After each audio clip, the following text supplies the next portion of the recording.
Aqui já é 9 horas da manhã em Madrid, tomando um cafezinho que eu fiz ali, sem açúcar. Acho que tá sem açúcar. Enfim, eu ontem tinha falado um pouquinho pra você de tabela verdade, né? Que a gente tinha, só dando uma rememorada aqui. Por exemplo, se P é true, não P vai ser false. É a mesma coisa para Q, né? Se Q é false, não Q, exclamação aqui, ele vai ser true. Ele é o contrário, né? Nessa coluna aqui você vê isso que eu tô te falando. Nessa coluna aqui você vê o E, né? O E é aquele cara que ele só é verdadeiro quando ambos são verdadeiros. No restante das situações ele é falso. Então, se um é falso, ou se ambos são falsos, ele vai ser falso. No caso em que P e Q está sendo avaliado por esse gate, vamos dizer assim, a gente chamava isso de porta lógica. Nem sempre recebe esse nome, né? Ela é uma operação binária? Não, ela é uma operação booleana. Então, nesse caso, essa operação booleana, que é o OU, ela é diferente do E. Você vê que é só é até meio binário, né? Para cima e para baixo, aqui meio que um V ou um certo N ali. Apesar de parecer um V de boca para baixo. Então, o que a gente vai ter, né? Toda vez que existir um verdadeiro, apenas um verdadeiro, ou se ambos forem verdadeiros, será verdadeira. Ela é meio que o inverso mesmo. E ela vai ser falso sempre que tiver dois falsos. Tá? Então, nesse caso, eu poderia fazer essa porta lógica, ou qualquer operação dessa porta lógica. Ó, vamos fazer os dois falsos, né? Se eu tenho dois falsos, eu colocar um OU aqui, o OU é essas duplas barrinhas, ele vai dar falso. Tá? Que nem tá aqui nessa lista. Agora, e se eu quisesse fazer uma dessas operações aqui? Essa operação aqui. Eu não lembro se chama modus ponens ou alguma coisa assim. Tem uns nomes para isso, né? Então, nesse caso aqui, ó, ele só vai ser falso quando eu tiver uma situação como essa, né? Que eu tenho o P verdadeiro e o Q falso. Então, vai ser falso.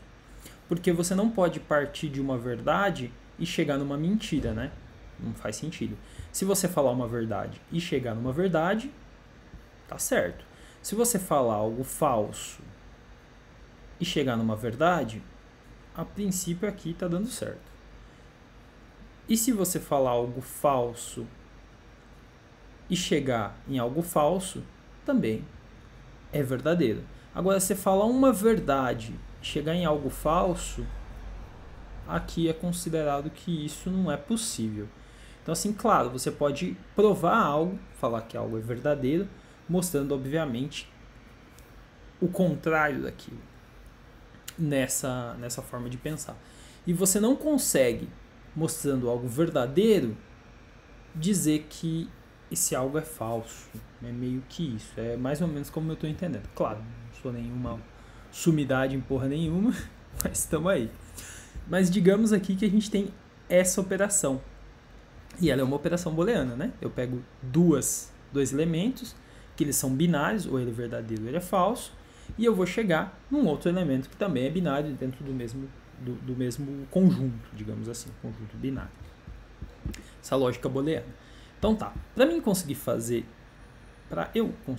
isso aqui, eu posso fazer uma função, por exemplo. Imagino que deve ter outras formas de resolver isso aqui. Eu vou fazer uma função que eu vou chamar ela de arrow. Eu vou dizer que é minha function. Tá? Aí, nesse function, eu vou colocar A e B. O que é A e B? Melhor, P e Q, né? E aí, dentro aqui, ó, eu vou colocar as possíveis situações.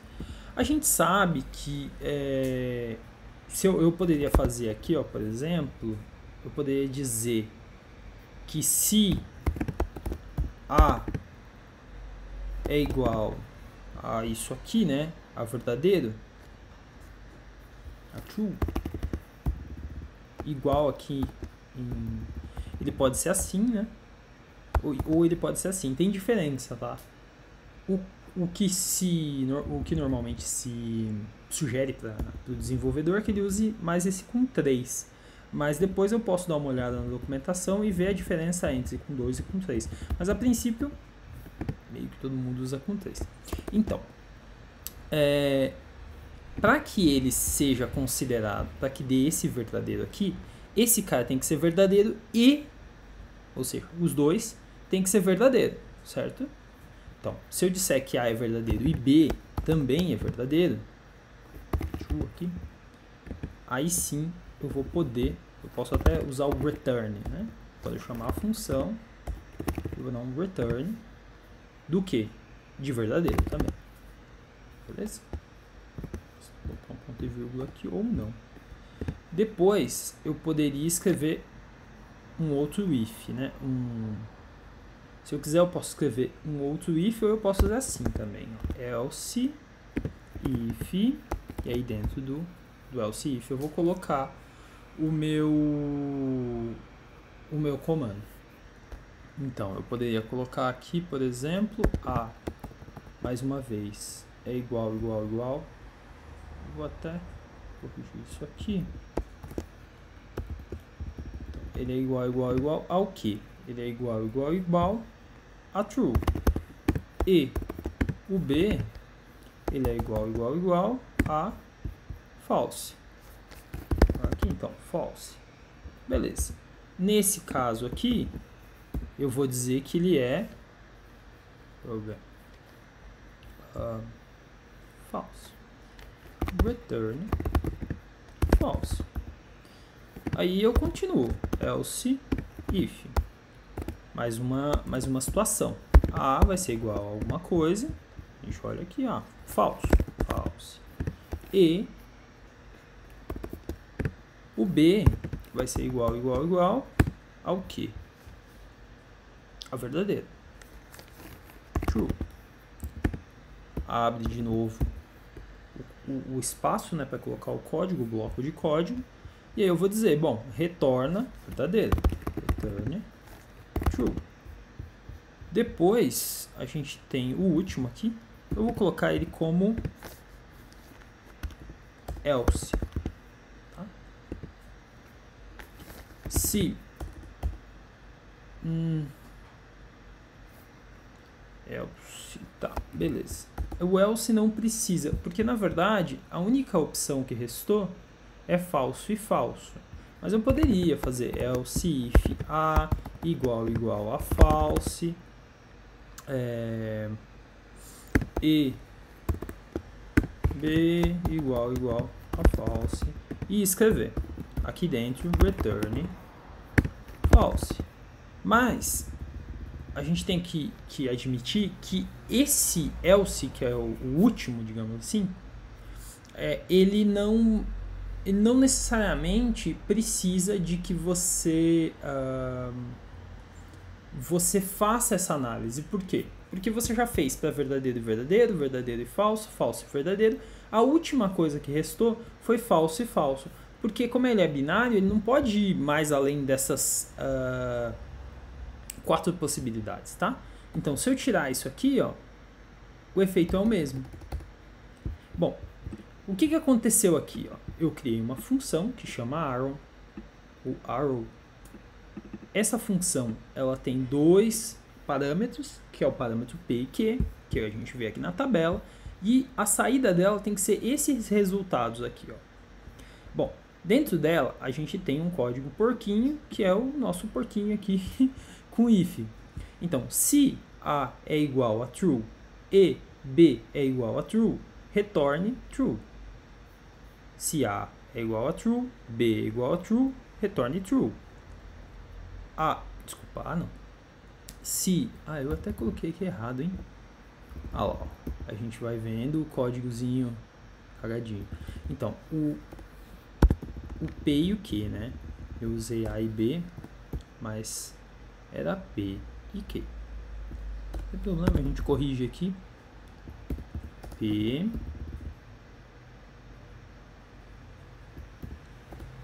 Ok. Show? Então agora os atributos estão certos, né? Aí a gente pode ir passando, porque isso aqui é uma tabela verdade. Se a gente for seguindo nessa tabela, se a gente conseguir codificar o nosso código da maneira que está escrita ali, não vai ter erro. Então aqui a gente fez true e false, true, false, false, beleza? Depois a gente tem false e true, a gente vai ter true. E por fim, a gente tem false, false, como eu tinha dito, a gente não precisa de escrever, a gente pode dar um return false. Ou seja, se true e true, true. Se não, se, né, na verdade. O else seria um se não. Se não, tipo assim, se chover, sei lá, eu não saio de casa. Se não, se chover e blá blá blá, ou sei lá, e fazer vento, eu não, sei lá, não vou às compras, não vou ao supermercado. Ou eu vou ao supermercado, sei lá. Ou eu compro pela internet. E aí você vai dando respostas para cada uma das situações. Claro, o mundo tem muito mais variáveis, né? Com variáveis booleanas você consegue controlar várias coisas. Por exemplo, se acabar a cerveja, efetua um pedido no supermercado para que traga mais cerveja. Rapidamente o cara pensa, né? Nossa, a lógica já fica pronta. Falou em cerveja, Então, assim, nesse sentido, você pode utilizar essas lógicas para poder, enfim, controlar diversas coisas, principalmente na área de mecatrônica, eletrônica. Você consegue controlar sensores, você consegue, enfim, tomar decisões utilizando lógica booleana. Lógica booleana é realmente muito simples, ela é uma lógica binária, ela é fundamental, tá? Bom, eu criei uma função, ela chama arrow, e eu vou chamar a arrow aqui. Se eu chamar ela, ele vai me mostrar que ela é uma função. Se eu chamar ela, acho que sem parâmetros, vai dar bosta. Não, ele retornou false. Por quê? Porque ele caiu no else. E a única coisa que ele retorna é sempre false. Se esse comportamento é o que nós queríamos, eu acho que não, né? Essa tabela verdade, ela precisa de duas entradas. Eu deveria retornar alguma coisa do tipo: ei, você precisa de inserir os parâmetros P e Q. E falar qual é o universo de possibilidades para P e Q, né? Que é true ou false para P e true ou false para Q. No caso, eu coloquei P e Q, só que P e Q, ambos, digamos assim, atualmente P é true, Q é false. Então, se eu colocar aqui, novamente, ó, P e Q, né? Se eu colocar aqui true e true, também vai funcionar. E true é true. Então, beleza. Ó, true e true é true. E a gente tem true e false, que está aqui, né? Ele vai ser false. E depois o restante é tudo true. Se eu colocar aqui, por exemplo, false, né? Que é o último ali, ele dá false, que ele cai no else. E se eu colocar aqui o false e true, ele cai em true também. Então, o único caso que vai dar false é true e false. Deixa eu até voltar aqui, ó, true e false. Esse cara aqui dá false. Tá bom? Sim, espero que isso aqui também facilite para você entender essa parte de tabela verdade. Ela é fundamental. Na próxima, provavelmente, eu posso fazer isso aqui e a gente pode entrar um pouco mais nessa parte de condicional. Como é que funciona esse negócio aí de if, else, né? Até para você entender isso melhor. Se você não entender a partir dessa explicação, se entender, me conta.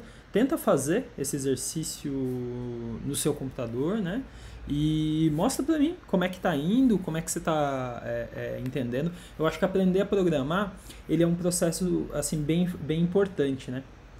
Para você conseguir entender cada uma das coisas que você pode fazer com uma linguagem. Eu estou pegando aqui bem aéreo, né? Eu não tenho assim um enfoque em te ensinar desde uma perspectiva educacional lá, que o cara vai pegar lá desde o começo. Eu tô partindo do princípio que eu já te conheço, eu sei que você sabe algumas coisas, sei que você sabe o que é uma função, que você sabe o que é verdadeiro e o que é falso, e que dá pra gente discutir muitas coisas. Vai aí, firme e forte na Babilônia. Vamos falando, Márcio. Falou.